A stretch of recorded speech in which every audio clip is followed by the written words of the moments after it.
Welcome back to the deep dive. Today we're not just analyzing a text, we're effectively time traveling. We really are. And I want to transport you. I want you to, close your eyes for a second. Yeah. Unless you're driving, please don't do that. Please don't. But imagine it's June 28th, 1965. It's a Monday night. And it is hot. Oh, it is unmistakably, oppressively hot. We're in Elmira, New York. It's late June. The air is just thick. Like soup. Yeah, like soup. You know that humidity that just glues your shirt to your back the second you stop moving? Oh, yeah? That's where we are. We're in a small back room of a house because it's the only place quiet enough to get a recording.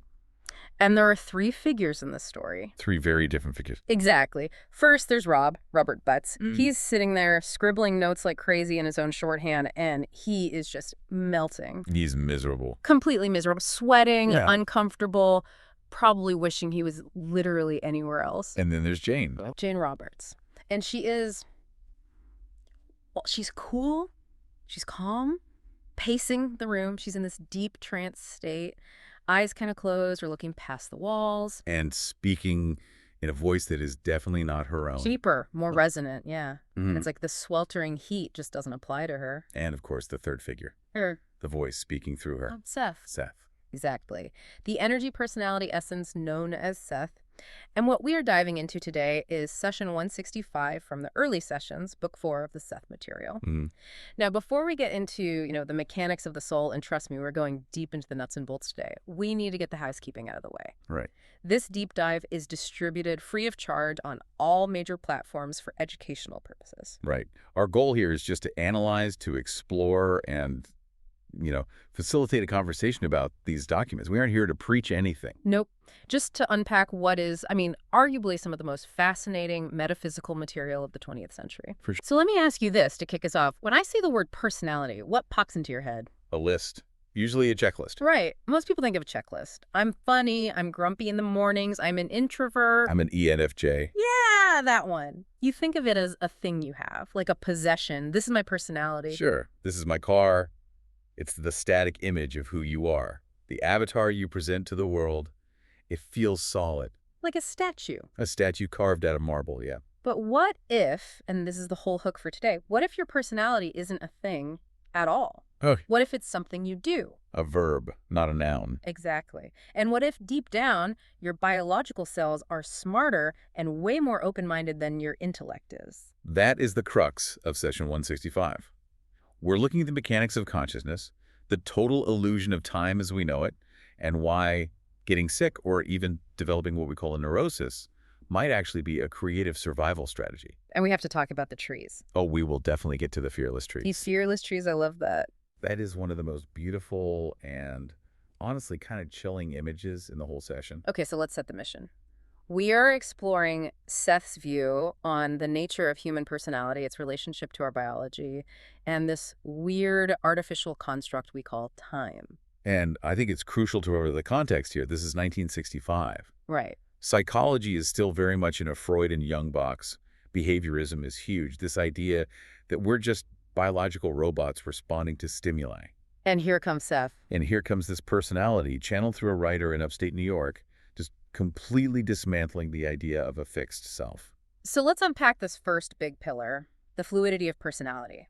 Seth starts off the session after noting that he hopes it'll be a quiet one, despite the heat, by just dropping a bomb on our self-image. Big one. He says, under no circumstances is the personality a static or motionless construction. It's such a powerful opening statement. He defines it instead as a collection of spontaneous actions. Spontaneous actions, Yeah. not a resume, not a list of traits. Actions. Action. I mean, think about that distinction. If your personality is a static thing, like a statue, then if you chip it, it's broken, it's damaged. Right. So you spend your whole life trying to protect the statue. No, I embarrassed myself and chipped the statue. My reputation, my identity. Exactly. But if personality is a collection of actions, think of it more like a river. Or jazz improvisation. Oh, a jazz improv is a great analogy. I love that. Because in jazz, the music is always changing. The tempo might shift, the key might change. I might play a wrong note. Yeah, but they just work it into the melody. It's still the same song, Too. sort of, but it's never the same twice. Exactly. Seth is saying that because we view ourselves as finished products, we completely miss how we actually work. We think, I'm a finished adult. This is who I am. But Seth says only when it is viewed in this perspective of action can you begin to understand how it forms its own health. And this connects directly to health and illness, which is a major theme here. Oh, yeah. Seth says that all basic adjustments to the personality, they come from within. He talks about regroupings of characteristic actions. Right. This is where people usually get tripped up. We tend to think, oh, I lost my job, so now I'm depressed. The outside world changed me. I caught a virus, so now I'm sick. We see ourselves as victims of circumstance. We think the arrow points from the outside in. World hits me, I change. Seth completely reverses the causality. He argues that the unifying principles of your personality, the main themes that make you you, they're constantly shifting. The arrow points from the inside out? Yes. He says these principles constantly and imperceptibly change. Imperceptibly is the key word there. It really is. You don't notice the shift while it's happening. It's like the movement of a glacier or the growth of a plant. You don't see the grass getting taller while you stare at it. But a week later, you have to mow the lawn. Exactly. So if I'm getting this right, even when it looks like an exterior circumstance changed me, Seth is saying the shift actually happened inside first. Precisely. He says, quote, "In many cases, it may appear as if exterior circumstances form such inner shifts. In such a case, however, the shiftings still come from within." That is, wow. It's empowering, but also kind of terrifying. It is. It implies a level of responsibility that most of us are not used to taking. It means we can't blame the weather or the economy for who we are becoming. It removes the victimhood, but that's the liberating part. If you are a collection of actions, you are constantly in motion. You're constantly becoming. Okay. And sometimes that becoming involves what we label as illness or crisis, but to the entity, to the soul. It's just a regrouping of actions. It's like rearranging the furniture in your living room. It looks chaotic while you're doing it. Right. The couch is in the hallway. The rug is rolled up, there's dust everywhere, but you're just trying to find a better flow. And while the furniture is moving, you might feel disoriented. You might trip over a lamp. We call that sickness or depression. But Seth is suggesting it's part of a reorganization process. It's not a failure. It's a renovation. It's a renovation. I really like that. But here's the problem. If my personality is this fluid, shifting river of action, why do I feel so solid? Why do I feel like the same person I was yesterday? And why do I try to solve my problems by thinking about them? Because we are addicted to logic. We love our brains. And this leads us to the next big section of the session, intellect versus intuition. And Seth seems to throw a little shade at the intellect here. He really does. He respects it, obviously. I mean, he's dictating this very complex book. Through a very intelligent woman, yeah. But he knows its limits. He says, such understanding simply cannot follow logical lines. Because the intellect is too small. He says the intellect is aware of only minute portions of the whole personality. Minute portions. Like looking at the world through a keyhole. Exactly. Or imagine trying to understand the ocean by looking at a cup of water. Okay. The cup is valid. The water is real water. But if you think the cup is the ocean, or that you can understand the tides and the currents and all the marine life just by staring at that cup, You're missing the point. you're completely missing the point. So if I can't think my way to understanding myself, what am I supposed to do? My instinct is to make a pro-con list. I want to analyze everything. Spreadsheet your life. I want to spreadsheet my life. Seth says the answers can only be found through a traveling within the actions that compose the self. Traveling within? That sounds a bit mystical. Is he talking about meditation? Psychedelics? What is that? It can be meditation, but I think he just means accessing the deep interior intuitions. Because the personality is so complex, Seth calls it an active gestalt. Logical analysis just can't track all the moving parts. It's too intertwined. It's too intertwined. Logic is linear. A leads to B leads to C. But your personality is multidimensional. Everything is affecting everything else all at once. So you have to feel your way through it. You do. It's the aha. Oh, yeah. You know, when you're wrestling with a problem for days, using all your logic, and you get absolutely nowhere. You're stressed, you're tight, then you just give up. You go for a shower or a walk. Or you're doing the dishes, and suddenly, boom, the answer is there, complete. Yes. That didn't come from logic. Logic might have prepped the ground, but the answer came from the interior intuition. Yeah. From the part of you that sees the whole picture, not just the minute portion. I love that. It gives me permission to stop overthinking everything. Or at least realize it's a very inefficient tool for self-knowledge. Right. You can't analyze a feeling into non-existence. You have to experience it. Exactly. Speaking of experiencing things, let's go deeper. Literally, down to the cellular level. This was the part of the session that really made me stop and go, wait, did I read that right? The biology of consciousness. This is Yeah. where Seth connects psychology to biology hmm in a way that was so far ahead of its time. He's describing cellular memory and consciousness before those were really buzzwords. He talks about the acquiescence of action. Yes, acquiescence. It's a word we don't use much. It means acceptance, giving in. So break that down. What does he mean by acquiescence in a biological sense? Seth explains that at a deep biological level, like buried within the tissue itself, action accepts all stimuli indiscriminately. Indiscriminately. So it doesn't pick and choose. No. Whether it's painful or pleasurable, the cells accept it. They don't judge it. They don't say, "you, pain." They say, "data." See, that's so funny to me because I definitely discriminate. Oh, yeah. If something is painful, my ego is like, no, thank you. Absolutely not. Get that away from me. Yeah? If I touch a hot stove, I pull back. Right. But my cells are just like, bring it on. In a way, yes. Mm. Seth says, without this basic acquiescence, actions would not have been given the freedom to break patterns down and evolve new ones. So if our cells rejected pain the way our minds do, we wouldn't be able to evolve. You wouldn't be able to change. Think about what pain often is biologically. It's a signal of a pattern breaking down so a new one can form. Like working out. Perfect example. Mm. When you lift weights, you are literally tearing muscle fibers. You're causing microtrauma. That is pain. That is pain. If the muscle cells refused the trauma of the workout, if they put up a shield and said no pain allowed, you would never get stronger. You'd atrophy. So the cells say yes to the tearing, so they can say yes to the rebuilding. Seth argues this isn't primitive. It's a basic, sophisticated characteristic of all action. It allows for transformation. If you block the stimulus, you block the change. You block the growth. You block the growth. But we, our conscious selves, we are terrified of pain. We spend our whole lives trying to avoid it. We built an entire civilization on avoiding discomfort. And that fear creates a blockage. Yeah. But Seth uses this incredible analogy to show us a different way of being. He brings in the fearless tree. I loved this section. It's so poetic, but also so logical when you break it down. And it's kind of funny to think about a tree having a philosophical advantage over us. Well, Seth confirms, and he said this in earlier sessions, that Yeah. trees and plants do have consciousness. They are aware. They aren't just biological decorations. Right. But they don't have an ego, Right. or at least not a highly differentiated ego like ours. Okay. So let's look at the experience of a tree having a limb cut off. Does the tree feel it? Seth says yes. Quote, "The tree, therefore, is conscious of the pain connected with, say, the severing of a limb." But, and here's the massive distinction, it does not fear destruction. That's the part I had to read twice. Why not? If it hurts, shouldn't it be afraid? Isn't pain nature's way of saying, stop that, you're gonna die? And this is the key to understanding the ego versus the inner self.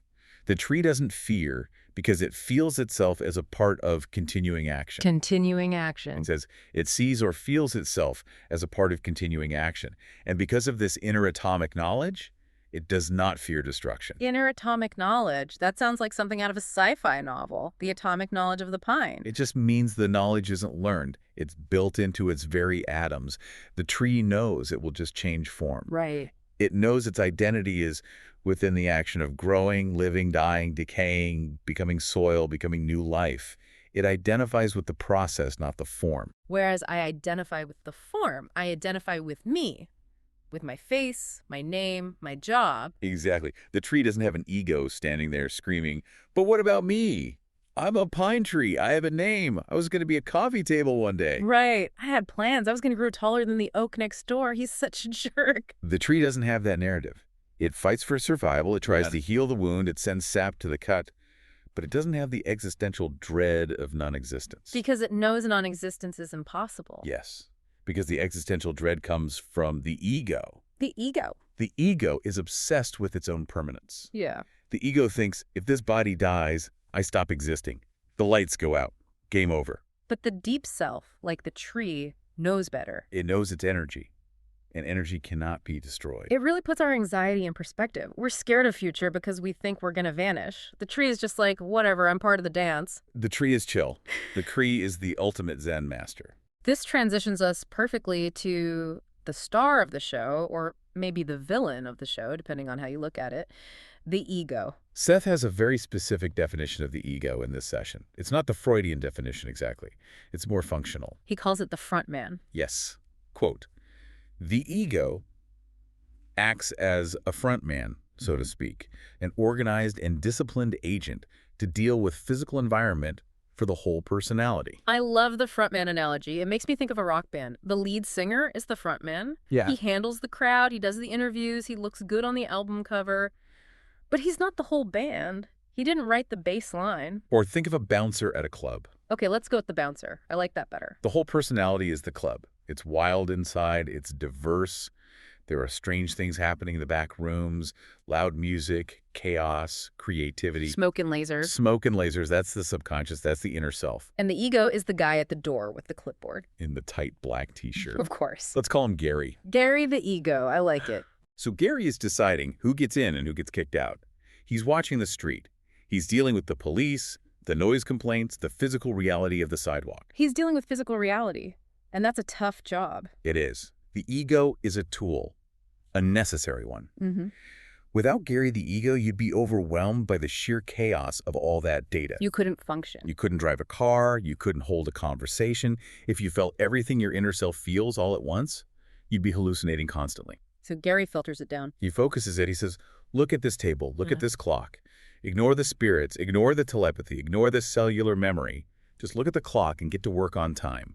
But here's where it gets really, really trippy. And this is the part of the session that just challenges our entire view of reality. The big one. Seth says the personality, the real you, the club inside it, isn't actually involved with physical time. Only Gary is. This is the invention of time concept. Yeah. It is one of Seth's most radical ideas. He says the personality is not involved with physical time to any degree. To any degree. That's an absolute statement. It's not, mostly not involved. It is not involved. Right. So explain this mechanism. Why did the ego invent time?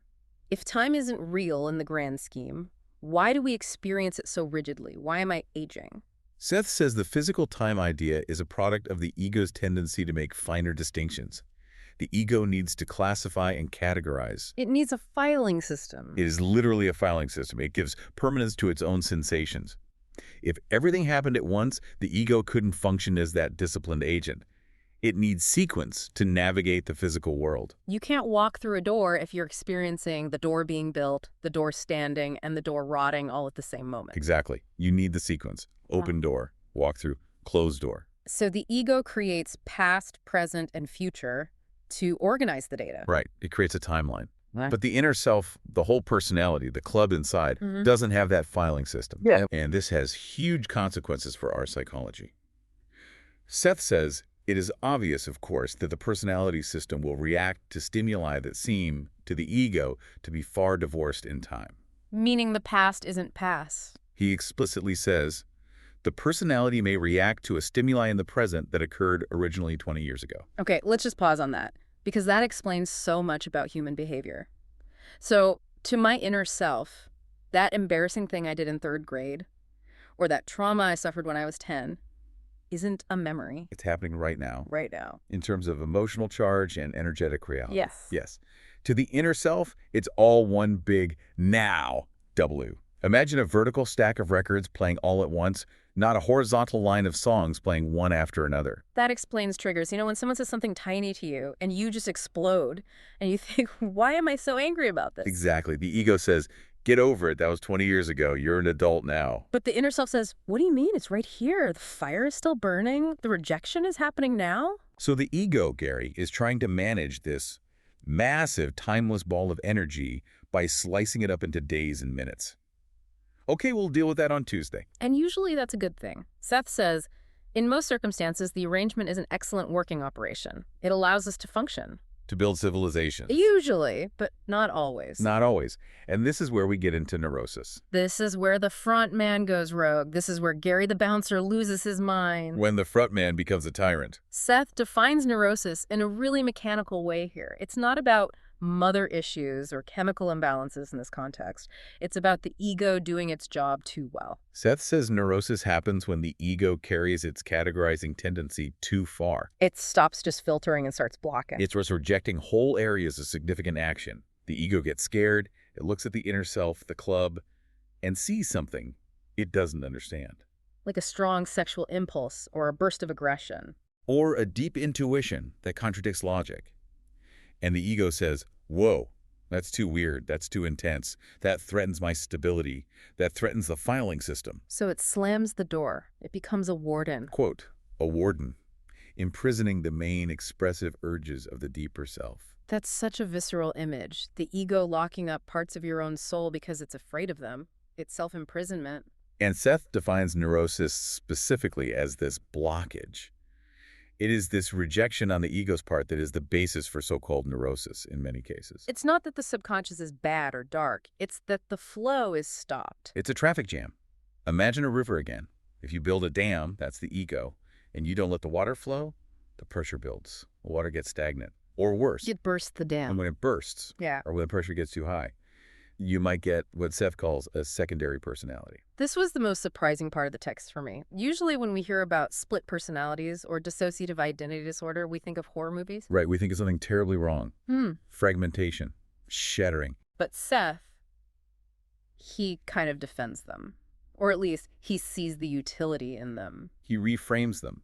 He argues that often a secondary personality is a healthy attempt by the whole self to express things the main ego has blocked for too long. So it's a release valve. It's a survival strategy. Yeah. He says, in some cases, the secondary personality is, again, an emergency measure that will eventually tide the whole personality over. It prevents the whole system from exploding. Exactly. Think about the warden ego. He's super rigid. He says, I am a nice person. I never get angry. I follow all the rules. I am perfect. Meanwhile, the inner self is screaming with rage or passion or grief. And if the warden won't let it out, the inner self might just construct a new ego, a temporary one, just to let those things out. I can just imagine my inner self holding a clipboard, looking at my rigid ego and saying, okay, this guy isn't working out. He's stifling the creativity. He's boring. Let's bring in the temp. That's actually a very accurate way to put it. The temp comes in to handle the stuff the main guy refuses to do. We need someone to handle the breakdown. Bring in Wild Steve. And Wild Steve might be irresponsible, he might be angry, he might be everything the main ego hates. But he is expressing the blocked energy. He's running off the steam. And Seth points out that sometimes this secondary personality has survival value. It saves the person from a complete psychotic break. Because if the energy didn't come out through Wild Steve, it might destroy the organism physically. It might manifest as a stroke or a heart attack. The energy has to move. But he doesn't say it's ideal. We shouldn't aim for split personality. No, definitely not. I don't want Wild Steve showing up at my day job. Me neither. It's an emergency measure. It's like using a spare tire. It gets you to the shop, but you don't want to drive on it forever. So let's talk about that ideal balance. What does a healthy ego look like according to Seth? The goal is flexibility. Seth says its very permanence is dependent upon its flexibility. That sounds like a paradox. To be permanent, you have to be flexible. Usually we think permanent things are hard, like stone. Think about engineering. Think about a skyscraper in an earthquake, or a suspension bridge in high winds. Okay. If it is perfectly rigid, if it doesn't give an inch, what happens when the earth shakes? It snaps, it collapses. Exactly. But if it can sway, if it has dampeners that allow it to move with the energy, it stands, it survives. So the ego must change to exist. Yes. Yeah. The ego has to update itself. It has to be willing to assimilate new actions, new truths, new feelings. It has to look at that angry impulse and say, okay, I'm feeling angry. That's part of me too. How do we integrate that? Instead of, no, I am not angry. Lock it away. If it refuses to change, it becomes brittle. And that's when you get neurosis. And Seth uses Jane, or Rupert, as he calls her, as an example of this healthy balance. It's a great meta moment. He's speaking through her, and he pauses to use her as the case study. He's basically analyzing his own microphone. He is. He says her ego is secure enough and strong enough. Wait, unpack that. You need a strong ego to let go of your ego. That feels counterintuitive. I thought spiritual people were supposed to kill the ego. That's a common misconception, especially in New Age circles. You need a strong container to handle high energy. If you have a weak, insecure ego, you're terrified of losing control. You're holding on for dear life. Right. You can't go into a trance because you're afraid you won't come back, or you'd be afraid that whatever comes through will just take over. Yeah. Seth says, in the case of an insecure ego, the personality would be fearful of communication. Or, and this is interesting, it might latch onto the entity too hard. It might look for a master or a leader, because the ego is so weak it wants to be told what to do. Ah, the guru trap. Please tell me how to live because I can't figure it out. Exactly. But Jane knows who she is. She's grounded. She has her own life, her own writing, her own marriage. Her own beer that she drinks. She is secure in her identity. So she can step aside, let Seth speak, and then step back in without feeling threatened. She treats it as a collaboration, not an invasion. It's like, if you're confident in your job, you don't mind letting a consultant come in for an hour to give a presentation. Good analogy. You sit in the back, you listen. But if you're insecure, you think the consultant is trying to steal your job, you interrupt him. You sabotage the meeting. That is a perfect analogy. Jane's ego is the confident manager who knows the consultant. Seth is just there to help. And when the meeting is over, she goes back to her desk. And that flexibility, that confidence is what allows this information to come through at all. It is, and it's what allows for health.